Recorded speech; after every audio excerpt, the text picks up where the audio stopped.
Okay, here we go. Sum and difference for sine.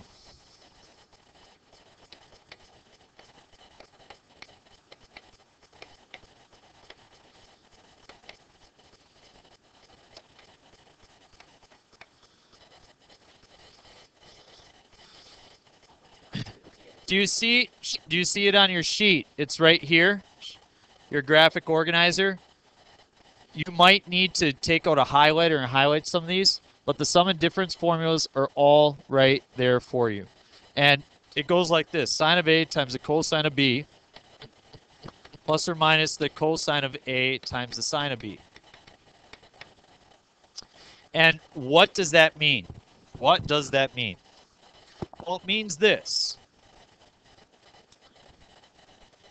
Whoop. We'll get rid of that minus sign in the middle for right now. We'll put it back there. I didn't want to do that quite yet. Okay. So,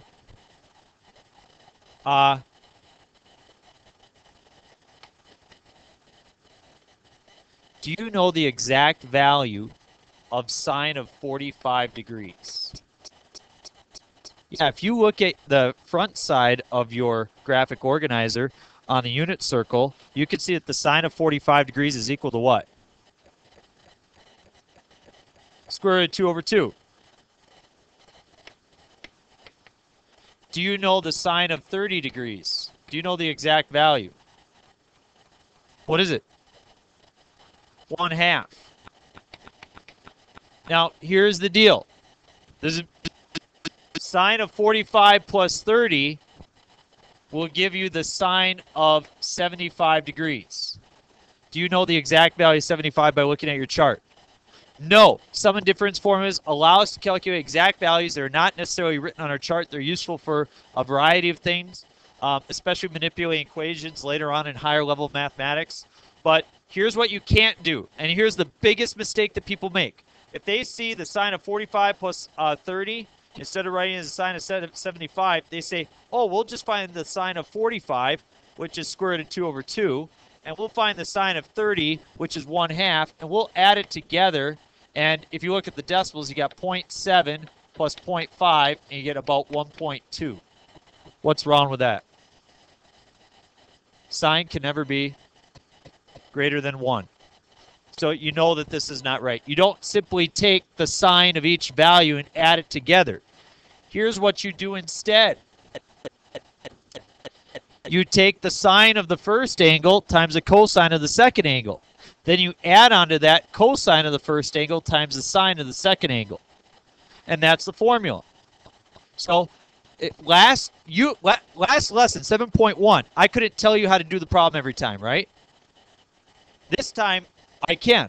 Now, the formula is a little confusing, but I can tell you I do it every time. Here's the other piece. You can also subtract. And if you subtract up here, you subtract down there. Got it? Let's try an example. So last year, I taught straight across. I showed all the examples first, or the formulas. Let's do it like this. We'll now try some examples right away to get in your head. So we got sine of 23 times the cosine of 67. Times the cosine of 23 times the sine of 67. Does that expression look familiar? It looks like what we had up above, right? What is angle A? A is 23 degrees. What is B? B is 67. So I can rewrite that as what? Very good, Cody. Sine of 23 degrees plus 67 degrees. What is 23 plus 67? What? 90. So you have the sine of 90 degrees is 1. How do you like them apples? Whoa! You like that better? Okay, we'll just make it a little bit more difficult, but not much, okay? And this is really the part. So on the test, this is what I'll give you. I'll give you this or this. And right now I've just shown you one formula, you guys. I'm going to show you about 20 more by the time this unit is done. You got to just know what formula to do when. Okay? So when you look at that, you should register to your brain. You should say, oh, that's the yellow box. Look at the yellow box on your sheet and find it. That's fine. However you want to mark this up.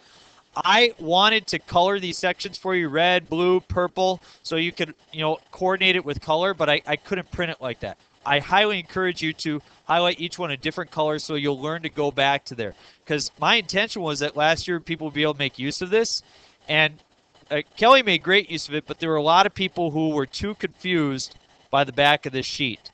So you need to organize this sheet for yourself, and maybe adding some color would help, okay? So now it says find the exact value of the following. Is sine of 15 written on your sheet?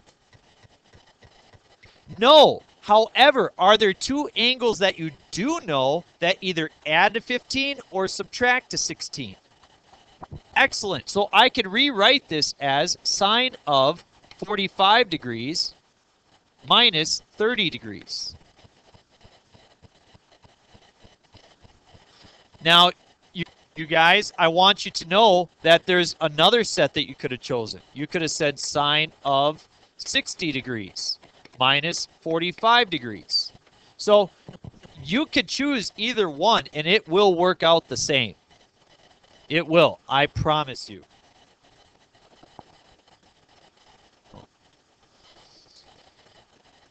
They want to know about boys practice. All right. So, sine of 45 minus 30, I rewrite this. This is angle A, this is angle B. So I have the sine of what? 45 times the cosine of 30 minus the sine or the cosine of 45 degrees times the sine of 30 degrees. It has to be minus because you wrote it as minus. What's the sine of 45? Square root 2 over 2. What's cosine of 30? Square root 3 over 2. Minus cosine of 45. Square root 2 over 2. Sine of 30. 1/2. So what's the square root of 3 over 2? What's the square root of 2 over 2 times the square root of 3 over 2? Square root of 6 over 4. You're multiplying here. A lot of times people add. I made the mistake earlier. I wrote square root of 2 over 6. Minus square root of 2 over 4.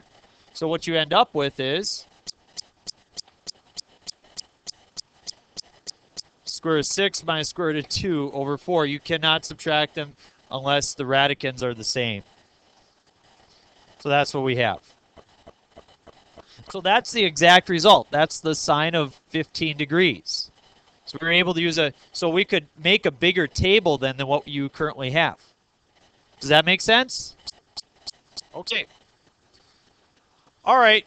Sum and difference for cosine. If you have the cosine of, we're just doing cosine, we're not doing tangent today, we do that tomorrow. A plus or minus B, that's going to be the cosine of A times the cosine of B minus or plus the sine of A times the sine of B.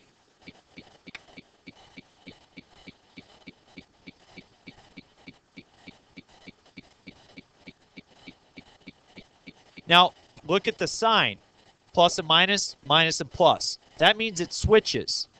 So if it was minus above, then it's plus down below. If it was plus above, it's minus down below. So you got to switch whatever it was. That's what that means. Up here it's plus minus. Down here it's minus plus. Keep that in mind and watch how we do the example. So, does this look familiar? Yeah. What's angle A? 2 pi over 3, which is 120 degrees if you want to convert it. Angle B is 5 pi over 12, which is 75 degrees if you want to convert it. So how can I rewrite that? Cosine of what?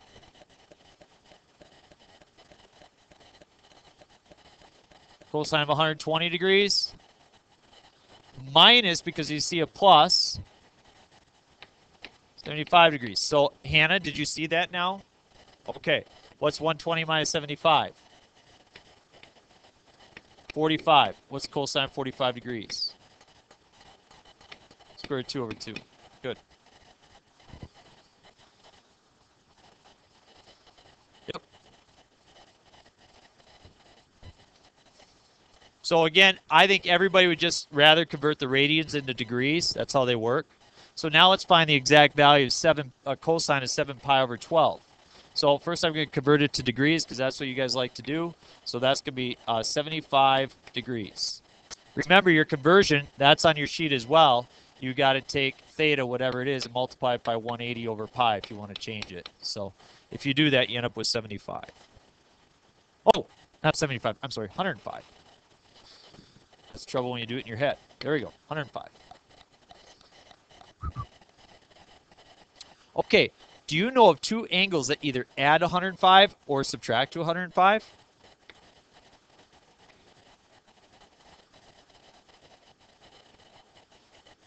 (45 plus 60).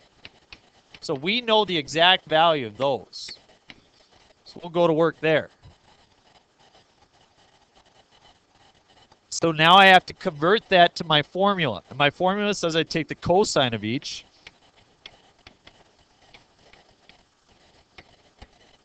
And do I do minus or plus? Minus. Opposite.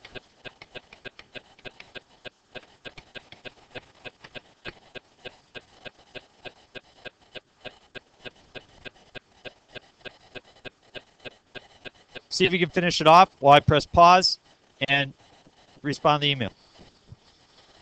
Okay, did you get it? Cosine of 45 is? Square root 2 over 2. Cosine of 60? 1/2. Sine of 45? Square root 2 over 2. Sine of 60? Square root 3 over 2. So you get the square root of 2 over 4.